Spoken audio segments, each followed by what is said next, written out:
In today's episode, we look how a dealer 25 years ago was kidnapped and forced to drink petrol and set alight in his own car, with his friend locked in the boot.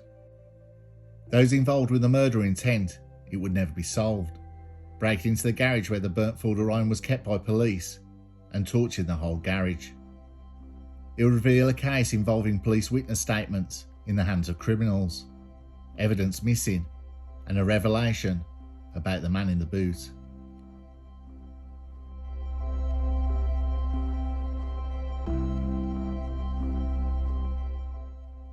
We go back to September the 20th, 1999, to Stockport. David Barnshaw, who's 32 years old, had been out earlier that morning to get some groceries and to buy some balloons for his daughter's birthday. She opened her presents, and that afternoon, the whole family went to a restaurant to celebrate. The seemingly ideal family life held a hidden side to David Barnshaw. He was a dealer, small time and had connections, but he wasn't in a gang. He was best friends with the murdered gang boss from Stockport, Chris Little, who was known as the Devil Dog Mobster, who was murdered in 1994. Chris Little was an ex-boxer turned bouncer who climbed the criminal ladder and then orchestrated arson attacks on rival firms, dealing from clubs. Over 200 firefighters fought to put out 20 arson attacks in one night. It cemented his reputation as a man not to mess with. He gained a lot of enemies fast and was shot dead waiting at traffic lights when a Ford Granada pulled up and blasted him with a shotgun. David Barnshaw had celebrated his daughter's birthday and drove over in his black Ford Orion to meet his friend John Berry, who was 37 years old. David Barnshaw had been dealing for several years on and off, but had decided at 32 years old he needed to seriously make some money. With friends and friends of friends constantly asking him for pills or weed, it was an obvious sign for him to get back on it. After a year, he was £15,000 in debt to a supplier.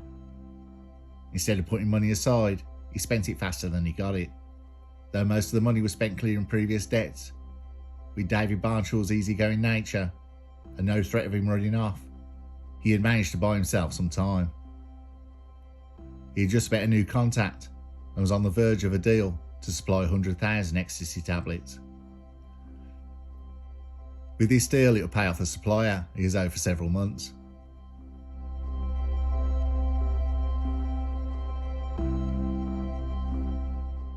On the evening of September the 20th, 1999, after chatting to mates at the Moss Rose pub on Disbury Road, Stockport, he went into the toilets at the pub with his friend John.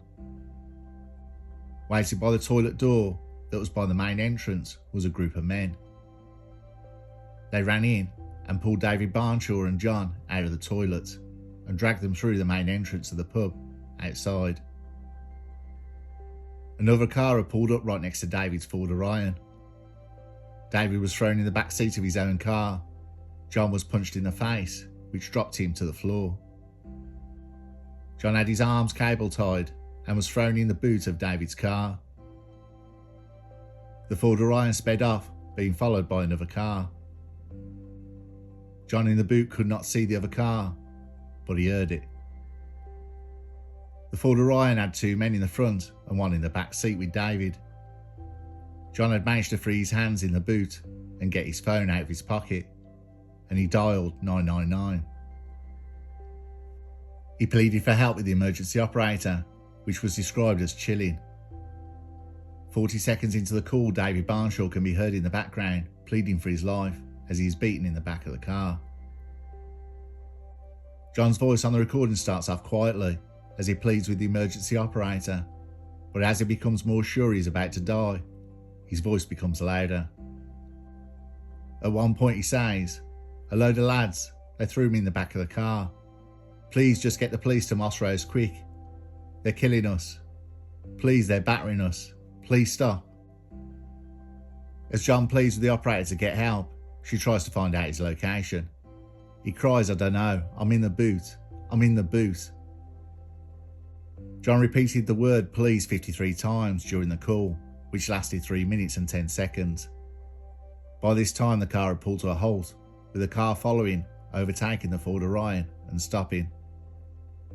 In the background could be heard the screaming of his friend David Barnshaw as he was being tortured. John positioned himself in the boot and started kicking at the boot lid. He could then smell petrol and could hear it splashing over the car. He then hears a whoosh like something igniting and his mate David screaming in unbearable pain. It then stopped. John kept kicking and kicking at the inside of the boot. It then sprung open. There was huge flames coming from the back of the car, including the boot lid. John threw himself out the boot. The whole car was engulfed in flames. John phoned back but didn't know where he was. The men had gone and the police asked him to try and find a building name or a road sign. He found a flooring company warehouse and gave the name. From that name, police established he was on Welkin Road, the other side of town. Police and fire crews were sent to the area. The fire in the Ford Orion was put out, and in the footwell, in the back, behind the front passenger seat of the car, was a body. John was taken to hospital with chest injuries from being attacked and breathing in the smoke from the burning car. He was placed under armed guard and then into police protection.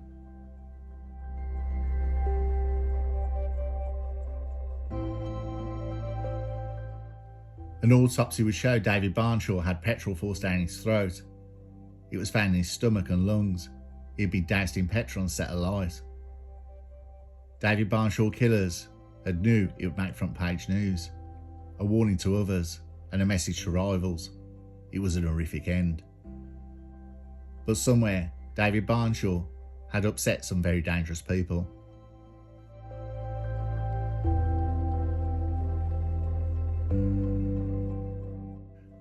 It'll be a case that revealed the dark underworld of Stockport and a flourishing drug trade that was taking over the area, bringing with it a vicious criminal element. It would turn out that criminals responsible for the murder did not want the murder solved. It had been reported that forensics were due to do more tests on the burnt-out Ford Orion. Then the following night, fire crews were reported to an arson attack on the garage where police had stored the Ford Orion. Fire crews had managed to stop and contain the fire before it reached the car. If it wasn't for the speedy arrival of fire crews, the Ford Orion would have been lost. The whole garage was destroyed. Over the following months there was a number of arrests, but it wasn't until May 2001 that Aaron Coughlin and 6 others were charged with David Barnshaw's murder. Coughlin was a well-known figure in Stockport, who in 1996 had been acquitted of the murder of Chris Little, also known as the Devil Dog Mobster, who was shot in 1994. Chris Little was also a friend of David Barnshaw. One hell of a coincidence. John Berry, the man in the boot, said he heard Aaron Coughlin's voice in the Ford Orion when he and David Barnshaw were kidnapped. John Berry agreed to testify against Aaron Coughlin and was put into witness protection.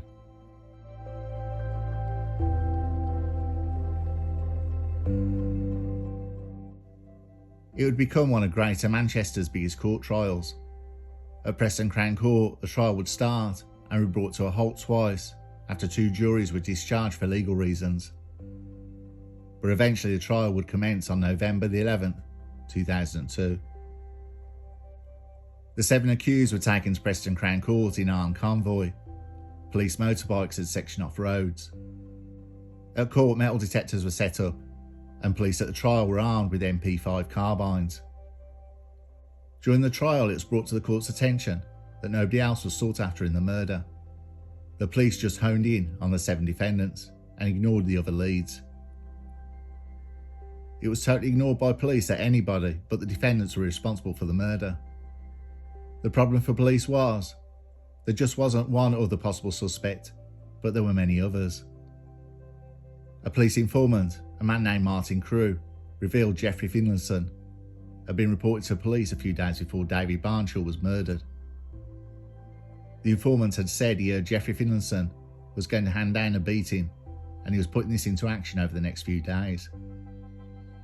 If this was a deflection to get the police to look away from the 7 defendants, it was never established, because the police never investigated the informant's information.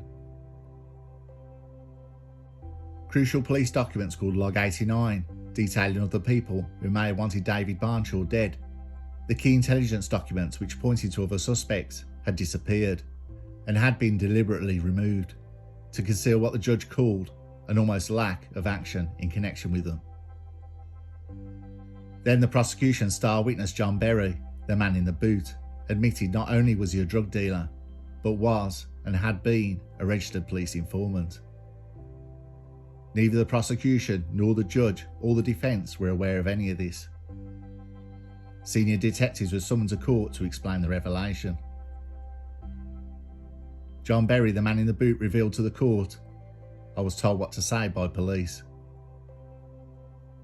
It was revealed two other witnesses had to go into hiding after the confidential information they handed to police detectives on the case ended up in the hands of criminals.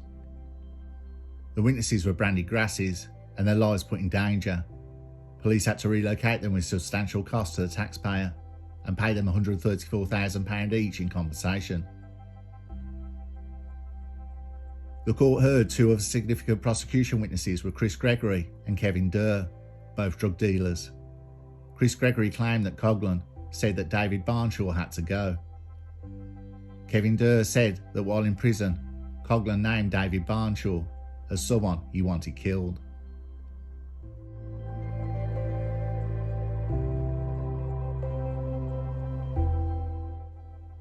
During the legal arguments that followed, the police investigation came under aggressive scrutiny by the court and was found to be deeply flawed. A 13-page document contained evidence from an informant saying that another suspect might be responsible for the murder was not initially disclosed to the court, and when it finally materialised, the first 8 pages were missing. Removed by Detective Chief Inspector Kenny Caldwell, it was found. The judge, Mr Justice Penry Davey, concluded that Mr Caldwell was not telling the truth, and that another National Crime Squad officer, Darren Shenton, had prepared a report that was deliberately misleading.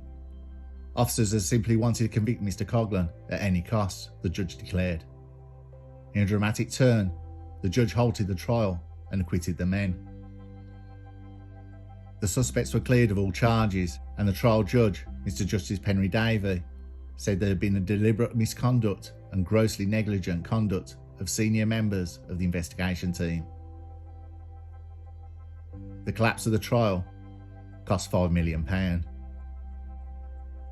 Shortly after the collapse of the trial, Greater Manchester Police Chief Constable Mike Todd ordered an external inquiry into the judge's comments. It was led by Lancashire Police and could result in criminal charges or internal disciplinary action against officers involved. And the key witness statements ending up in the hands of criminals he found highly disturbing. DCI Caldwell was suspended pending an investigation. The accused, Aaron Coughlin, 31 years old, Neil Grice, 23 years old, Paul Johnson, 26 years old, Stephen Beddoes, 29 years old, Philip Moore, 40 years old, Dennis Burgess, 32 years old, and Lee Walker, 23 years old, walked away free men after the collapse of the case.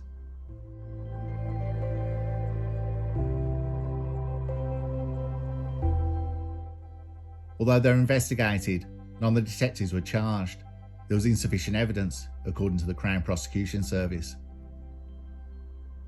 A case against Greater Manchester Police would be brought by 5 of the clear defendants, with the force having to pay a substantial legal bill and damages, this all to come from the taxpayer. Greater Manchester Police lifted DCI Caldwell's suspension. The officer the judge accused of lying and removing pages of evidence was allowed to retire early with a full pension. Amazingly next was what happened to Aaron Coughlin.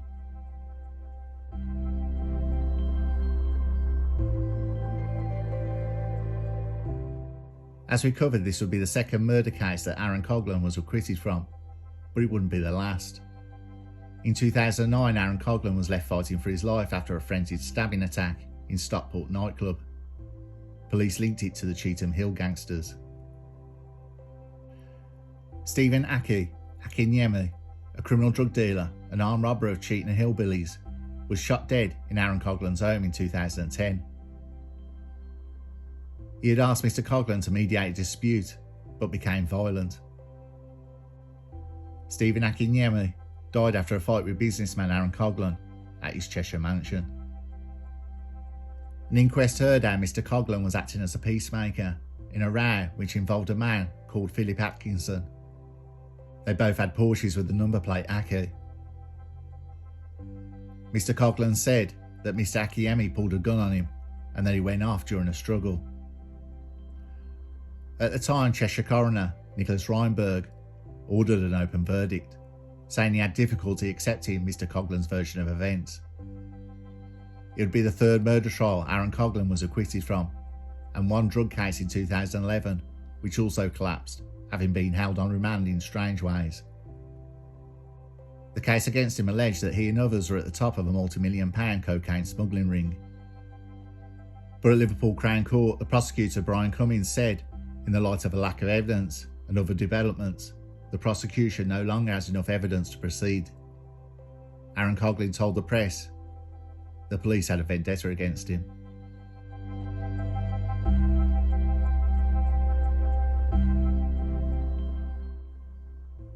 But bizarrely, there's more. Not long after, the National Crime Agency launched a possession order against the home of Aaron Coghlan at Alderley Edge. Though Aaron has never been convicted of a criminal offence, the judge labelled Aaron Coghlan a drug dealer. The National Crime Agency released in documents that the house had been bought with the proceeds of organised crime. Aaron Coghlan denied it and said it had been bought with a mortgage, where he arranged with the bank just to pay the interest. Aaron Coghlan fought the possession order for 4 years. In 2016, he gave up the home in Alderley Edge after the cost of fighting it wasn't worth the hassle.